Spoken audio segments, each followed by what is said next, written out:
1 Coríntios capítulo 3, verso 1. Nós temos falado aqui sobre a verdadeira obra do Espírito. Diga comigo, a verdadeira obra do Espírito. Olha o que Paulo diz aqui. 1 Coríntios 3, verso 1.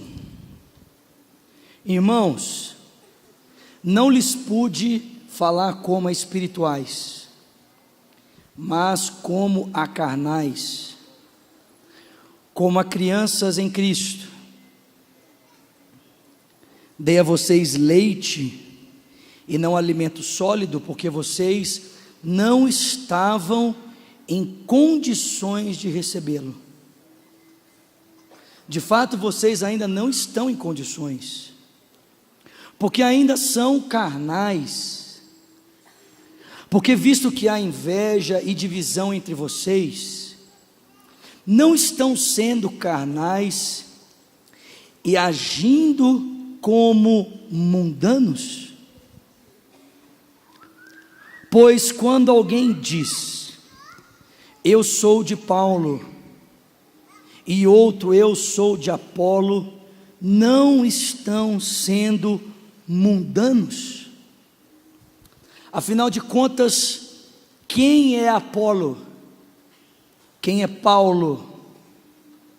Somos apenas servos por meio dos quais vocês vieram a crer, conforme o ministério que o Senhor atribuiu a cada um.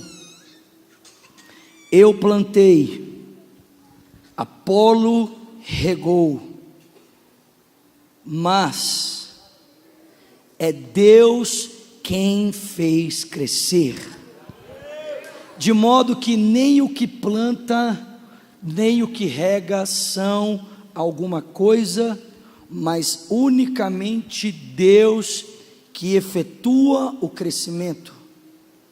O que planta e o que rega tem um único propósito, e cada um será recompensado de acordo com o seu trabalho, porque nós somos cooperadores de Deus.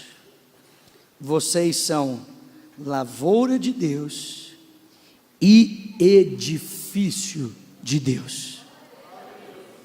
Senhor, muito obrigado. Podemos perceber a Tua liberdade aqui nesse lugar. Podemos perceber a liberdade do Teu Espírito em nossos corações. Por isso te exaltamos. Nesse momento em que o nosso coração vai se inclinar para ouvir a Tua palavra, nós te suplicamos, fala conosco, queremos ouvir a Tua voz. Oramos em o nome de Jesus, e quem crê diga amém. Amém. Glória a Deus. Ainda falando sobre esse tema, a verdadeira obra do Espírito, nós começamos a ver a semana passada que o Filho de Deus, o Senhor Jesus Cristo, no Evangelho de João, no capítulo 4, Ele não estava aqui para fazer a sua vontade, estava aqui para completar a vontade do Pai. Jesus estava aqui para cooperar com a obra que o Pai estava realizando, e Ele então chama os seus discípulos para, juntamente com Ele, participarem desta obra.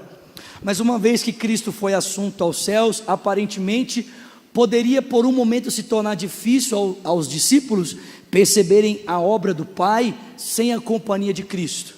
É por isso que Jesus diz que não os deixaria órfãos, mas enviaria a eles o Consolador, o Espírito da verdade, para que pudesse os guiar em toda a verdade, porque o Espírito não fala de si mesmo, mas ele diz a nós tudo o que ouviu de Jesus e nos anuncia as coisas que estão por vir.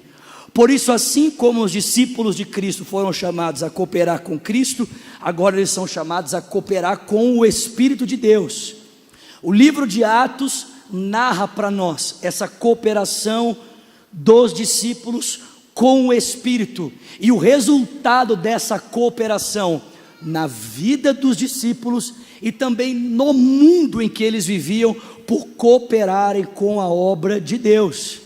Da mesma forma, eu e você somos chamados na nossa vida privada, particular, entre aspas, e pública, a cooperarmos com a obra de Deus. A pergunta é: quais os resultados podem acontecer na minha vida e na sua vida por não cooperarmos com a obra de Deus? O que eu e você podemos experimentar por negligenciarmos esse agir do Espírito Santo? E é isso que Paulo vai dizer aqui para nós. Paulo vai dizer que quando nós negligenciamos a obra de Deus, nós nos tornamos carnais.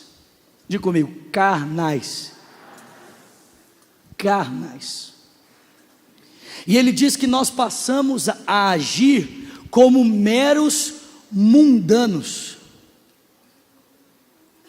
A falta de percepção do agir do Espírito de Deus nos leva à carnalidade, e nós passamos a agir na nossa vida e na história como todos os homens normais agem, como homens mundanos. E a pergunta é: como os homens mundanos daquela época na cidade de Corinto agiam para que Paulo faça esse mesmo paralelo dos homens normais com os homens que estavam na igreja de Corinto? Muito simples. Na cidade de Corinto existia uma praça central, aonde os filósofos passavam por esse lugar, expondo os seus pensamentos e as suas filosofias. E as pessoas da cidade se aglomeravam para ouvir os filósofos, ouvirem os seus pensamentos, e a partir da exposição de cada pensador, de cada pensamento, as pessoas da cidade então julgavam a partir da sua intelectualidade qual filósofo era mais coerente e mais sábio. As pessoas iam para a praça principal e ali ouviam os filósofos exporem o seu pensamento.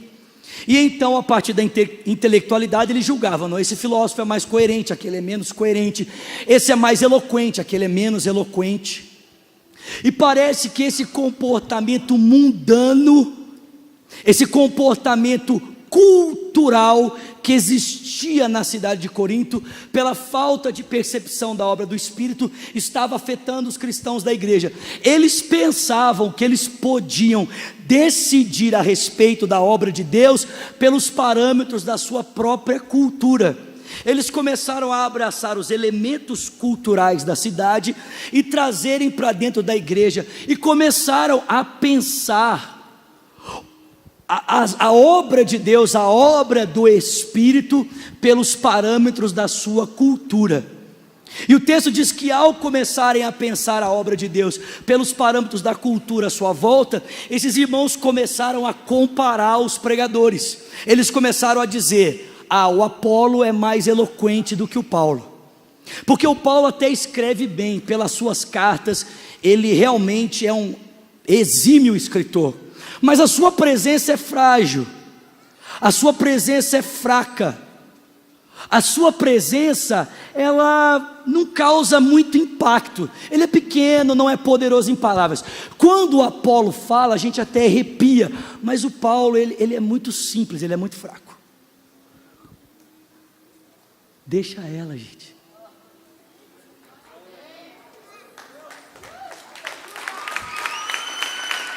Amém? Eu gostaria de estar que nem ela. Mais alguém? Mais lá do que cá? Amém? Olha só, olha para mim, presta atenção aqui.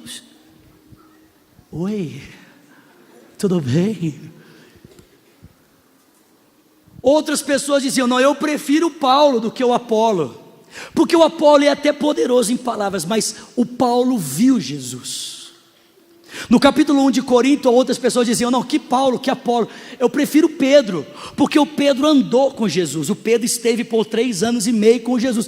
E outras pessoas diziam: que Paulo, que Apolo, que Pedro, meu negócio é com Jesus Cristo, eu não quero saber do Paulo, eu não quero saber do Apolo, eu não quero saber do Pedro, eu quero saber de Jesus. Aí Paulo diz no capítulo 1: por acaso Cristo está dividido?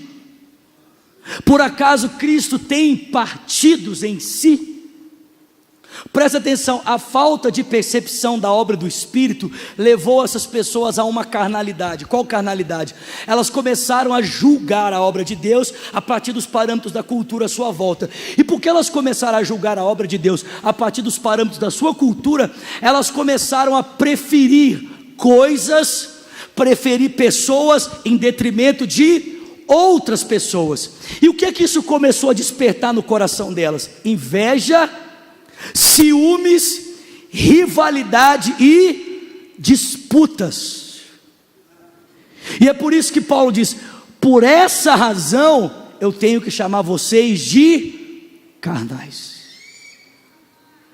A negligência, a percepção da obra do Espírito pode nos levar a abraçarmos elementos culturais para começarmos a pensar a obra de Deus. E por começarmos a pensar a obra de Deus pelos elementos culturais e não pela própria direção do Espírito, nós incorremos o risco de começarmos a preferir coisas em detrimento de outras. E nós corremos o risco de começarmos a ver já não mais os frutos do Espírito serem manifestos em nós, mas as obras da carne. Afinal de contas, nós deixamos de andar no Espírito para começarmos a andar a partir da carne. E eu te pergunto nessa noite: como você tem percebido a obra de Deus na sua vida? Como você tem percebido o movimento do Espírito Santo na sua vida?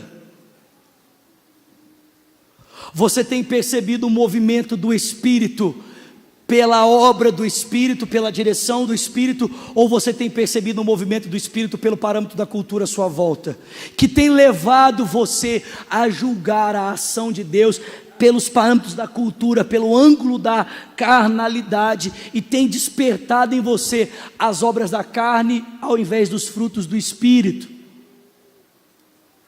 E gente, isso aqui pode parecer muito esquisito, mas eu digo para você que isso aqui acontece de uma forma mais natural do que eu e você podemos imaginar.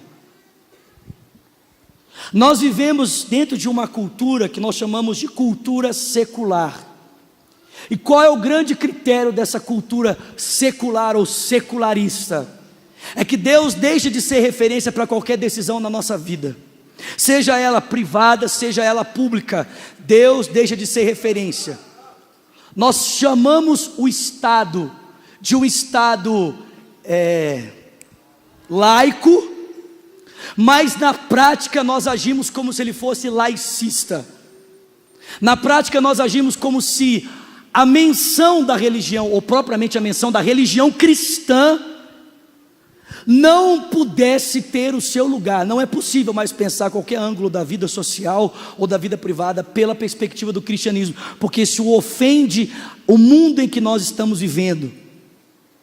E infelizmente, porque muitas vezes nós somos bombardeados sem nem perceber por essa cultura secularista, nós acabamos vivendo, ainda que sendo cristãos, como se Deus não existisse. Nós muitas vezes não somos cristãos, nós não somos ateus filosóficos, mas nós somos ateus práticos. Deus não está presente em nenhum tipo de assunto, perspectiva, na hora de nós decidirmos as nossas vidas. E porque Deus não faz parte da nossa vida, porque nós não levamos em consideração o agir de Deus na história para tomarmos as nossas decisões, nós nos sentamos na cadeira do ateísmo e nós passamos a enxergar a nossa vida como se Deus não existisse. E nós deixamos de perceber que na verdade a história toda está sendo conduzida com o fim de que o nome de Deus seja glorificado no final. E a gente começa a pensar e atender de achar que, na verdade, a história está conspirando não para a glória de Deus, mas para a aniquilação do seu nome, para a nossa aniquilação, para a aniquilação dos propósitos de Deus. Nós começamos a ler a vida por uma perspectiva negativista e pensamos que a história está caminhando para a sua destruição, ao invés de entendermos que Deus está coordenando os fatos da história, com o final de todas as coisas glorificar o seu nome. Por quê? Porque nós perdemos Deus de vista. Nós somos bombardeados o tempo todo, e sem nem percebermos, nós vamos decidindo a nossa vida, e os assuntos da nossa vida, pela perspectiva do secularismo, sem levarmos em consideração o movimento de Deus. Paulo diz: porque vocês estão julgando a obra de Deus por outros parâmetros que não são os parâmetros de Deus, porque vocês estão decidindo julgar a obra de Deus pelo parâmetro da sua cultura, o que vocês estão fazendo é agindo como meros mundanos, pessoas que não têm percepção da existência de Deus, da encarnação de Jesus Cristo, do movimento do Espírito na história. Vocês são pessoas que pensam que tudo que existe para a decisão da vida de uma pessoa é a cultura vigente à sua volta, e vocês estão se apropriando dessa cultura, e vocês estão pensando nos elementos da fé a partir dessa cultura, e por isso vocês estão preferindo coisas em detrimento de outras, e o que existe em vocês é só carnalidade, obra da carne, ao invés do fruto do Espírito. Se em nós existe mais da carne do que do Espírito, isso é sinal de que nós não estamos discernindo a obra de Deus, ou não estamos discernindo o mundo à nossa volta, pela perspectiva de alguém que é espiritual. Presta atenção, meu irmão, eu e você nunca mais vamos ler, nunca mais poderíamos ler a história da mesma forma. Nós nunca mais vamos encarar os eventos da nossa vida e da história da mesma forma. Sabe por quê? Porque nós entendemos que o Filho de Deus se fez carne e habitou entre nós. Nós entendemos que Ele pagou o preço naquela cruz por nós. Nós entendemos que Ele ressuscitou de dentre os mortos. Nós entendemos que Ele ascendeu aos céus e que Ele reina no trono do universo. E nós entendemos que Ele voltará para julgar os vivos e os mortos e terminar de estabelecer o seu reino e a sua vontade. Como é que uma pessoa...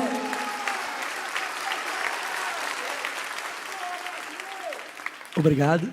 Como é que uma pessoa que discerne a vida a partir dessa narrativa pode ter a mesma perspectiva da história que qualquer outro homem?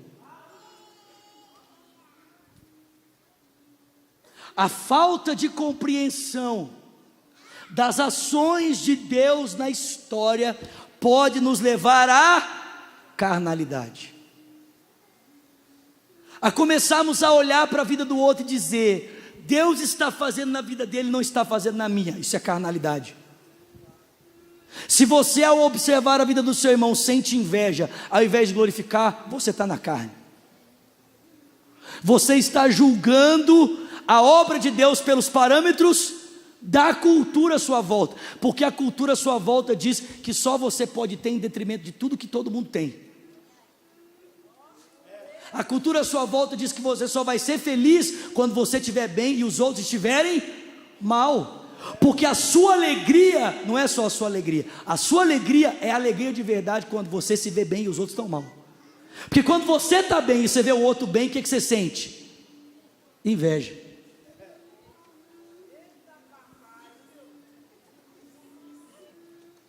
Meu irmão, se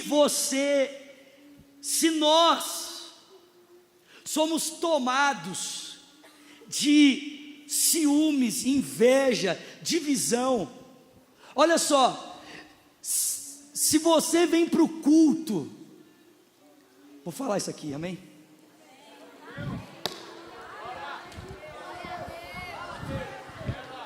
Você está preparado? Agora eu tirei o taco, meu sabre de luz aqui. Está preparado aí? Se você chega aqui no culto, e você olha aqui para frente e diz: não é o fulano de tal, eu vou embora, você é carnal.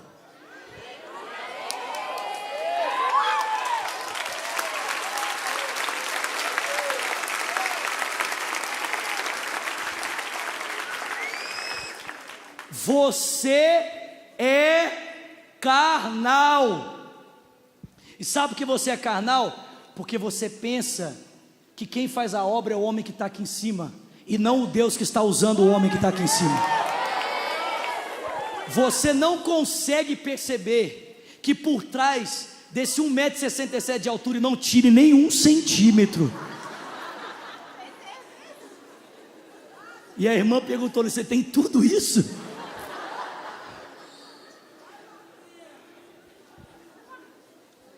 E quando eu uso salto ainda tem um pouquinho mais. Se você pensa assim: meu irmão, não é o fulano, não é o beltrano, não é o ciclano, é o Deus do fulano, é o Deus do beltrano, é o Deus do ciclano quem está fazendo a sua obra. Você pode aplaudir o Senhor por isso?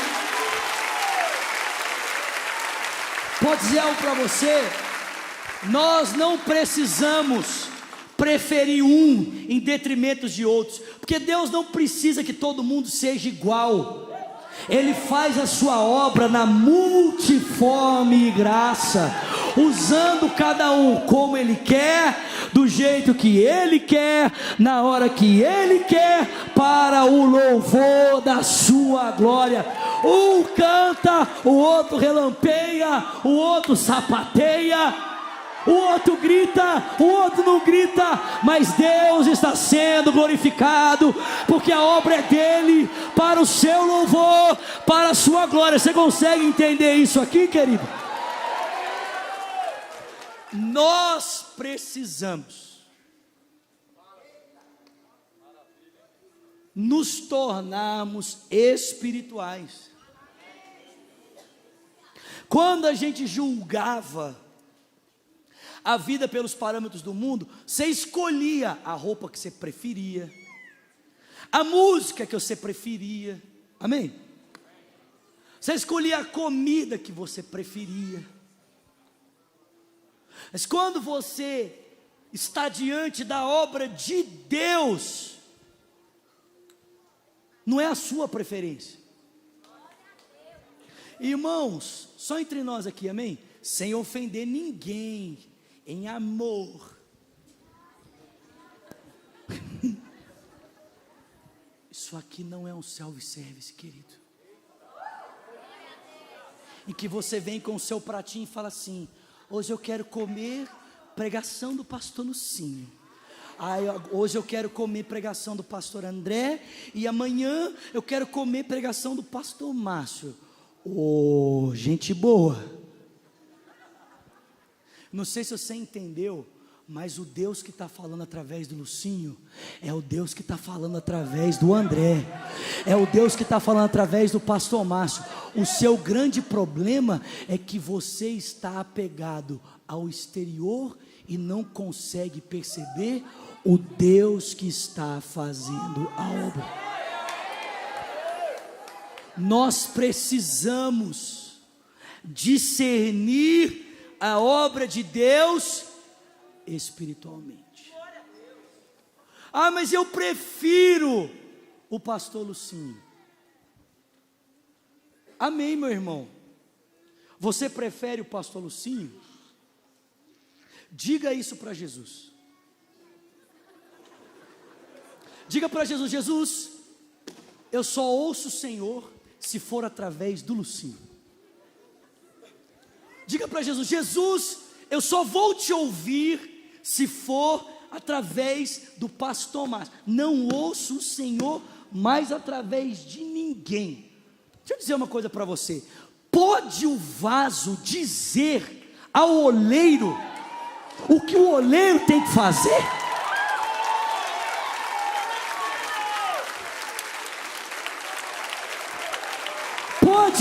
caso, dizer para o oleiro: faz desse jeito, não faz daquele jeito. Meu irmão, deixa eu dizer uma coisa para você: abre mão dos seus estereótipos e deixa Deus falar com você, seja pelo pastor Márcio, seja pelo André, seja pelo Lucinho, seja pela pastora Laelcia, seja pela pastora Ângela, seja por quem for, até por esse meio metro de gente, mas se apegue à obra de Deus.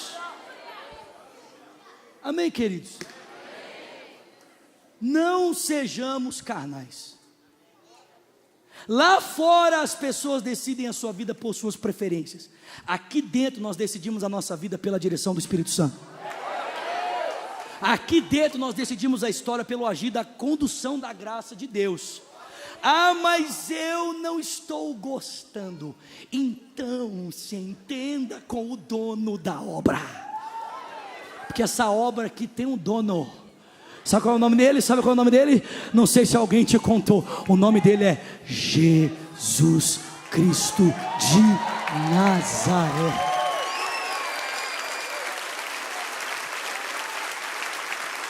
Amém, irmãos? Amém ou não amém? Fica de pé no seu lugar. Vou parar aqui, que senão... Vou parar aqui. Gente, nós temos uma tendência. Essa semana conversando com o pastor da Lagoinha Centro, o pastor Ryan, ele falou a verdade. Ele falou assim: o mundo aí fora está se perdendo, e nós precisamos de todos juntos para transformarmos esse mundo que está aí fora. Mas sabe como que os crentes que não entendem a obra de Deus pensam? Que Deus só pode fazer a obra dele do meu jeito, que Deus tem que fazer do jeito que eu quero, da forma como eu desejo. Não, meu irmão, Deus não tem que fazer da forma como você quer, Deus não tem que fazer da forma como você deseja, Deus tem que fazer da forma como Ele quer, da forma como Ele deseja, porque Ele é Deus e você é você. Amém? Cara, louvado seja Deus por homens como Lucinho, louvado seja Deus por homens como o pastor Márcio, louvado seja Deus por homens como o pastor Paulo César, como a pastora Ângela Valadão. Louvado seja Deus pela sua diversidade, louvado seja Deus porque no corpo de Cristo nem todo mundo é mão, nem todo mundo é braço, nem todo mundo é cabeça, nem todo mundo é olho. Louvado seja Deus porque nem todo mundo é igual. Nós precisamos deixar as diferenças, ou pararmos de olhar as diferenças como bloqueios e começarmos a olhar as diferenças como vantagens. As nossas diferenças, elas não nos atrapalham, elas nos completam. Louvado seja Deus. Elas nos fazem mais completos. Já pensou se todo mundo pregasse que nem o Zulato? Que canseira. Ouvir todo mundo pregando que nem o Zulato. Você vai ouvir pregando que nem o Zulato, vai ouvir pregando. Não, você chega aqui e tem um doido que nem o Lucinho, né? Aí você vem aqui no domingo: filha, tão precioso filho, aleluia, aleluia, bendito seja o nome do Senhor. Bem-vindos à família de Deus. Aí outro dia você chega aqui para ouvir o louvor, tá a Nívia Soares. Você já viu a Nívia ministrando? Ela fica assim: Jesus. A Nívia não fala Jesus, ela fala Jesus. Nem incorpora, não. Jesus. Sério. Cara, que bênção. Glória a Deus por isso. O problema é quando a gente começa a olhar e falar assim: eu gosto mais da Nívia, porque ela fala Jesus. Meu irmão, a diferença não é para você julgar o outro, é para você ver como o corpo de Cristo é completo. Como o corpo de Cristo é perfeito.